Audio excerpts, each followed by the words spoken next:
છે? કોનું મૃત્યુ થઈ ગયું છે? ક્યાં ગયા બધા? આ કોનું મૃત્યુ થઈ ગયું છે? ક્યાં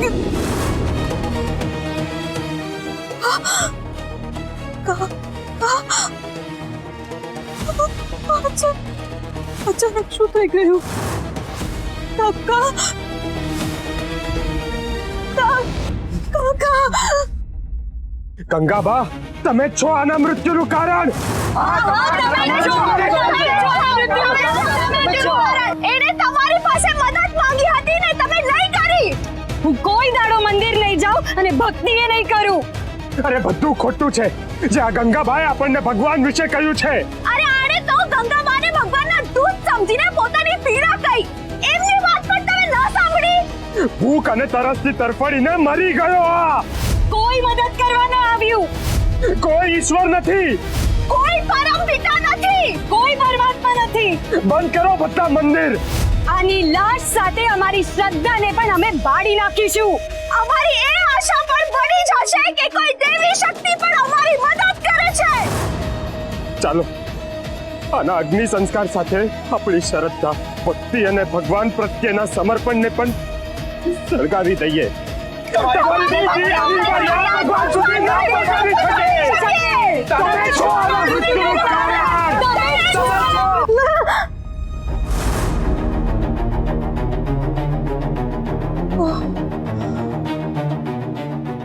क्या सपना હતું? ને મૂર્તિકારનું મૃત્યુ નથી થયું.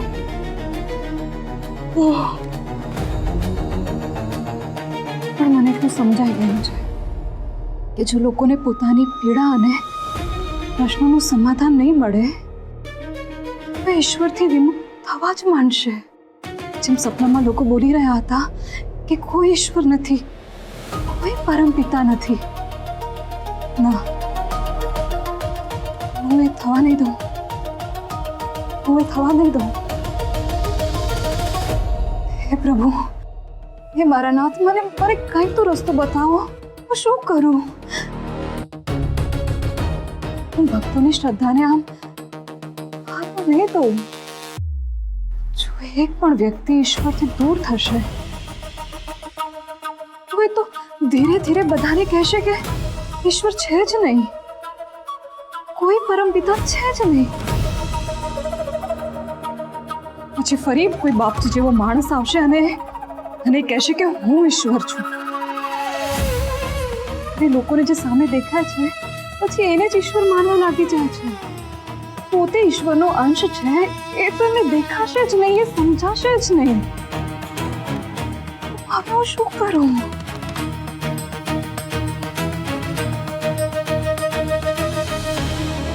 હનુમાન દાદા,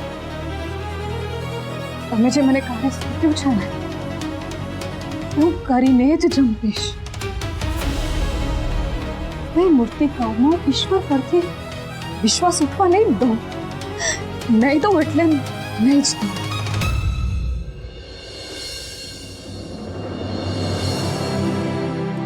બેનબા, અરે બેનબા, આ કોઈ બાળક છે ને તમને મળવા આવ્યું છે. બાળક? હા. કે એની કોઈ ફરિયાદ છે બેનબા. કેવી ફરિયાદ? આ જો, આને મારું રમકડું તોડી દીધું. રમકડું તોડી નાખ્યું? આવું ના કરાય ને. અરે તું કેમ દુખી થાય છે? તૂટવું એ કોઈ વસ્તુનો અંત નથી.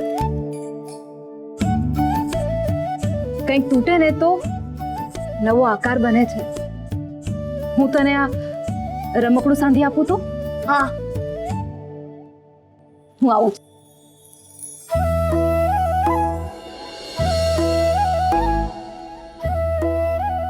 જોજે, હમણાં જ સંધાઈ જશે.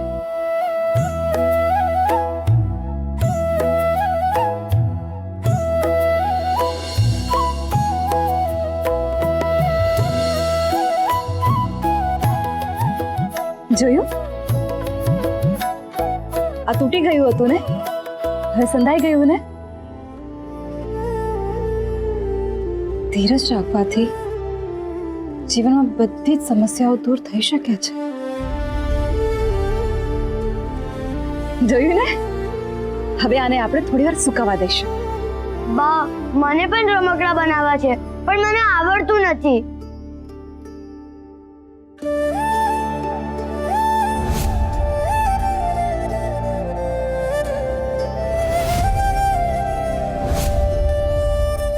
જો તને કોઈ શીખવાડે તો? કોણ શીખવાડશે મને? છે એક, જે તને રમકડા બનાવતા શીખવશે અને તું એને જીવતા શીખવજે. હા, હા.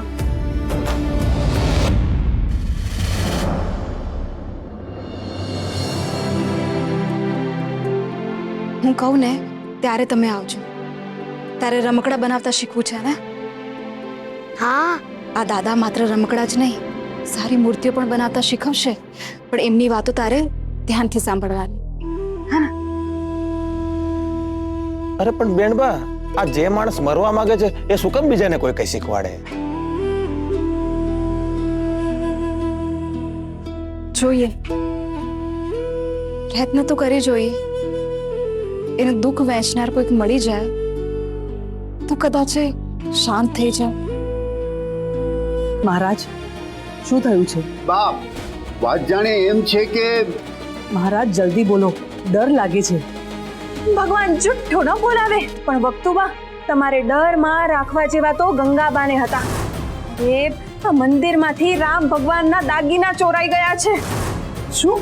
હા બા, કોઈ ભગવાનના દાગીના ચોરી ગયું. હે ભગવાન, હવે શું કરીશું? લ્યો બોલો, વક્તુબા કહે છે કે શું કરીશું હવે? ભગવાન જુઠ્ઠો ન બોલાવે. પણ આ દાગીના જો તમારા જ ઘરમાંથી મળ્યા તો? જમકુબેન, એટલે અમે ચોરી કરી છે એવું કહેવા માંગો છો? ના ના ના, એટલે ભગવાન જુઠ્ઠો ન બોલાવે. પણ જો તમે ચોરી ન કરી હોય તો તમે ચોરને ઘરમાં શું કામ ખાલી રાખ્યો છે? તમે કોની વાત કરો છો? ગંગા એ ચોરને તમારા ઘરમાં લઈ આવી છે અને એણે જ મંદિરના દાગીનાની ચોરી કરી છે. હા, એક માણસને ગંગાબા ઘરે લઈને આવ્યા છે. એ ચોર છે ધાર કાઢીને. મારી ગંગા બહુ કોઈ દિવસ ઘરમાં ચોરને લાવે જ નહીં. વક્તુબા, આ બધાય જે કહે છે ને એ સાચું જ છે. તમારા ઘરમાં એક માણસ છે જેને ગંગા લઈને આવ્યા છે અને એ જ ચોર છે. બા, ગંગાબાએ પહેલા 7 નિયમ મંદિર પાસે લખાવીને મોટી આફત ઊભી કરી છે ને એ જ કારણસર અમે એમને મંદિરમાં આવવા પર મનાઈ કરી દીધી. તો જુઓ એમણે શું કર્યું. ગુસ્સામાં આવીને પેલા છોકરા પાસે ભગવાનના દાગીનાની ચોરી કરાવી. મહારાજ, તમે મારી ગંગા બહુને મંદિરમાં આવવાનો પ્રતિબંધ લગાવ્યો તો હું ગામની મરજી સમજીને કંઈ જ બોલી નહીં. પણ આ ચોરીનો આડ લગાવો છો તો અમે સહન નહીં કરીએ. કોઈ ભાઈ તમારા ઘરમાં આવ્યા તો હતા. હવે ગંગાબાએ એને પાછો મોકલી દીધો હોય તો જાણ નથી. ગંગા બહુ, ગંગા બહુ. હા બા, શું થયું? ગંગા બહુ, આપણા ઘરે કોઈ મહેમાન આવ્યું છે? હા બા, એ ભાઈનું નામ મનુ છે અને એ ભાઈ બહુ સારા છે. એ સારો માણસ છે ને એ ચોર છે, ચોર. મંદિરમાંથી રામ ભગવાનના દાગીના ચોરી ગયો છે અને તમારા ઘરમાં ભરાઈ બેઠો છે. નાના બા, એ ભાઈને ખૂબ ભૂખ લાગી હતી એટલે હું એમને રોટલા ખવડાવવા માટે ઘરે લાવી. એ ચોર નથી. રોટલો ખાવા અહીંયા લઈ આવી અને રોટલો આપીને પછી એને ઉશ્કેર્યો. ત્યાં ગામવાળા લોકો છે ને એ મને મંદિરમાં જવા નથી દેતા. તો તું જા અને ભગવાનના દાગીના ચોરી લઈ આવ. કેમ? મામિયા, તમે શું બોલો છો? હું એવું ક્યારે વિચારી પણ ના શકું. વિચારી તો અમે પણ નહોતા શકતા કે ભગવાનના દાગીનાની ચોરી થઈ શકે, પણ થઈને ચોરી. ગંગા બહુ, એ ભાઈ ક્યાં છે? બોલાવો એને. ગોરધનભાઈ, તમે હનુભાઈને સામેના ઝૂંપડામાંથી બોલાવી લાવો. હા બેન. બા, તમે જેવું વિચારો છો એવું કંઈ જ નથી.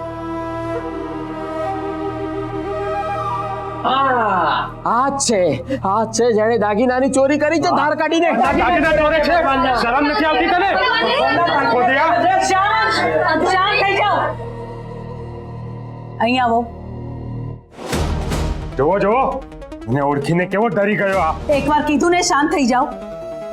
ભાઈ, તમે મંદિરમાંથી ચોરી કરી છે? વાહ વાહ વાહ વાહ વાહ, આ તે કેવો પ્રશ્ન થયો?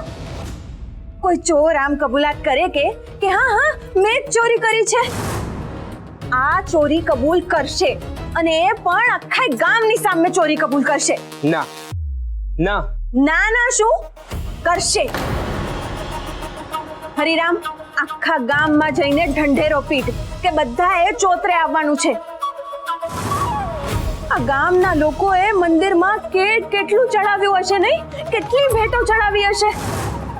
હવે જોઈએ કે આણે કોની કોની ભેટ ચોરી છે. પંડિતજી, આ જે બધા ચોરી થયેલા દાગીના છે એની કોઈ યાદી છે ખરી? ના, આપણે તો જે ભેટ આવે એ ભગવાનના ચરણોમાં મૂકી દઈએ છીએ. અરે અરે અરે, તો શું ચોર્યું હશે આ માણસે? ભગવાન જુઠ્ઠું ન બોલાવે, પણ આ ચોરી વાળો મુદ્દો ખૂબ જ લાંબો ચાલવાનો છે. ચાલો ચાલો ચાલો બધા, આને લઈને ચાલો હવે.